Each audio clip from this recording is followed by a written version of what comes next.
I'm going to be talking about anxiety and mental health in this video, and some of the things I'm going to say have the potential to be considered offensive, especially for anyone who could look at it and say, well, yeah, that's easy for you to say. What can intensify the offensiveness of a message like this is when the person giving it isn't really affected by the topic or the advice that they're going to be giving. Like they're just immune to the solution or the issues related to the solution that they're offering. Like, for example, maybe a rich person giving people advice on how to cope with poverty. So in the hopes of alleviating that impression, I thought I would share a little bit about where I'm at with things in my life right now. And this isn't to say that, man, my life is just so hard, but it is to acknowledge that we are all going through a difficult time right now. And many, if not all of us, are vulnerable to the effects that this could have on our mental health.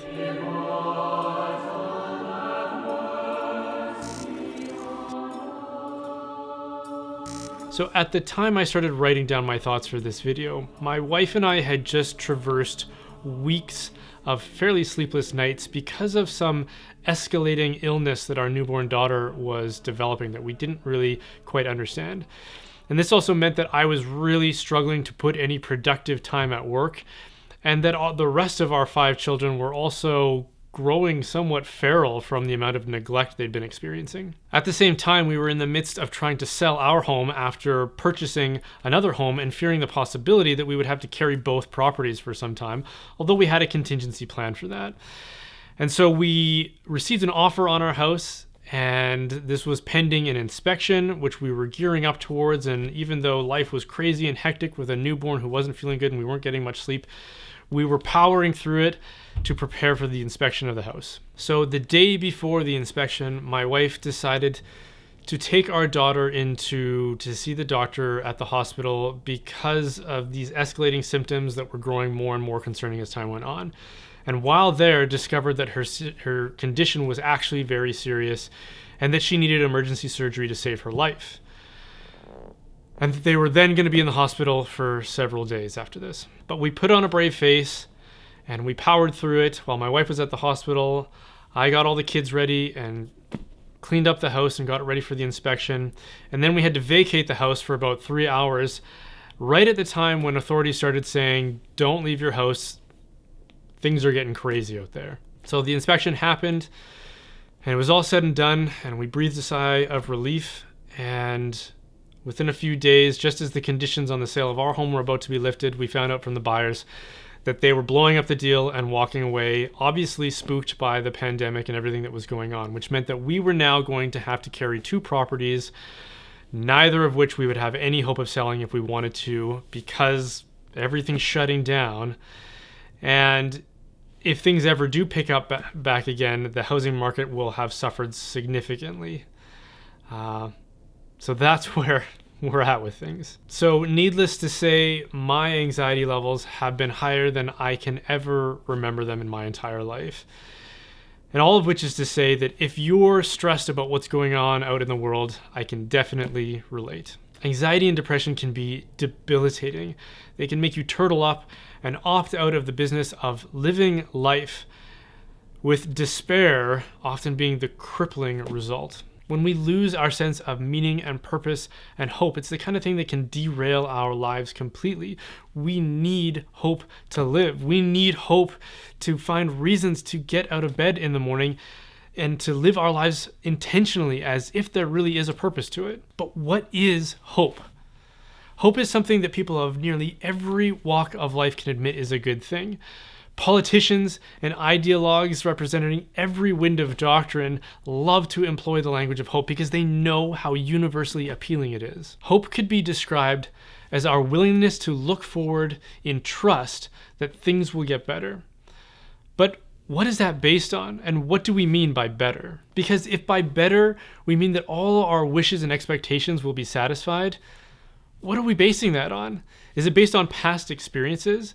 Because if we're facing struggle and adversity in the present, that can only be because our past experiences didn't deliver on those expectations. So what makes us think that the future will be any different? This, for me, forces us to confront the fact that there are 2 opposing and competing worldviews that are out there with any number of variations in between them on a spectrum. One is that God exists and that he created us with a purpose and that he is invested in our lives.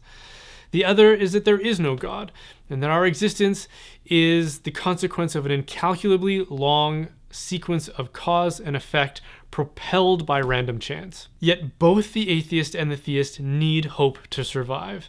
The consequences of giving into despair are the same. They are crippling doubt, anxiety, lethargy, and eventually varying degrees of self-destruction. And notice that we don't see this kind of thing in animals. My dog doesn't need motivational speeches to start his day. He's just ready to go and happy.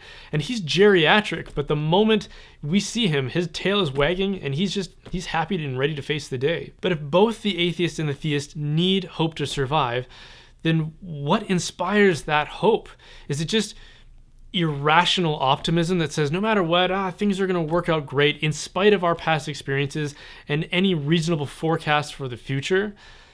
That just doesn't seem to work. Nothing in my past experiences tells me that living your life according to a lie is a healthy way to live for your mind or your body. If you're an atheist, you believe that your life came about through random, indifferent chance.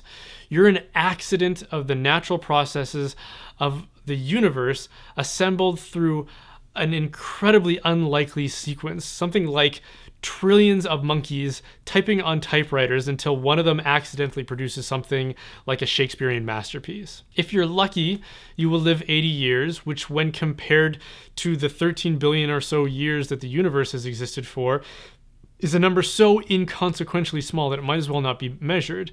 And in that very brief blip of time, you will drift around in a mostly vacant universe until you eventually die painfully without any discernible rhyme or reason. If hope means looking forward to some anticipated good, what grounds does an atheist have to do that? If you're an atheist, looking forward means anticipating your deterioration and your aging until your eventual demise, and nothing more. If you're a theist or a Christian like I am, looking forward also means anticipating suffering and death, but you can do so with the consolation that knowing that something in that process will eventually lead to your ultimate fulfillment, what every religion calls salvation or deliverance. To be a Christian doesn't mean that God's going to make everything turn out exactly how you want it to be, in spite of what all those televangelists might have you believe. But it does mean that your suffering comes with a purpose. It has the potential to sanctify you and to transform you and to fulfill your life so that you will become what you were ultimately created to be. Both the atheist and the theist need hope to fend off despair and therefore survive. But the atheist has no way of reconciling that need with their perspective and nothing truly to place their hope in. Therefore, either hope is irrational or their belief which contradicts hope is irrational. To concede the former is to embrace death and despair. To concede the latter is to accept the fact that atheism cannot be true. As C.S. Lewis said, "If I find in myself a desire which no experience in this world can satisfy, the most probable explanation is that I was made for another world." If we can recognize that we need hope to survive and that there is nothing within our material prospects to fix our hope upon, then maybe it's time to admit that we need to put our hope in something that transcends material reality. This is what has always been my safeguard against anxiety and what I'm sure are other forms of mental illness waiting to consume me. And that isn't to say that I don't get stressed and I don't suffer some days, many days, but I'm consoled by the fact that no matter what happens to me, no matter what suffering I endure, it is all accumulating towards some good and ultimate fulfillment. And that is the only possible reason to justify this inescapable need we have for hope. So if I can leave you with this, in these uncertain and anxious times, when we are all going through some major difficulties, and like I said, I can seriously relate, I would just encourage you to take the time, because we do have a lot of time now, to set aside your distractions and to really take stock of your life and the ultimate meaning of your life and the purpose of it and why you have this ultimate need for hope. And just maybe there is some fulfillment behind it all, even though all the facts tell us, the facts that are immediately present to our senses tell us that there is no fulfillment in that. That must mean that there is an ultimate fulfillment, something behind it. something that we can reconcile this inescapable need that we have. Thank you so much for watching that, you guys. If you enjoyed this video, then please consider subscribing and hitting that bell if you're on YouTube, or just liking and following from wherever you are and wherever you happen to be watching this from. And if you want to support the making of these videos, then please consider supporting my work as a digital media and marketing expert. My company, Holdsworth Design, is a branding and communications company that specializes in web design and logo and branding, graphic design, videography, and communications and marketing strategy.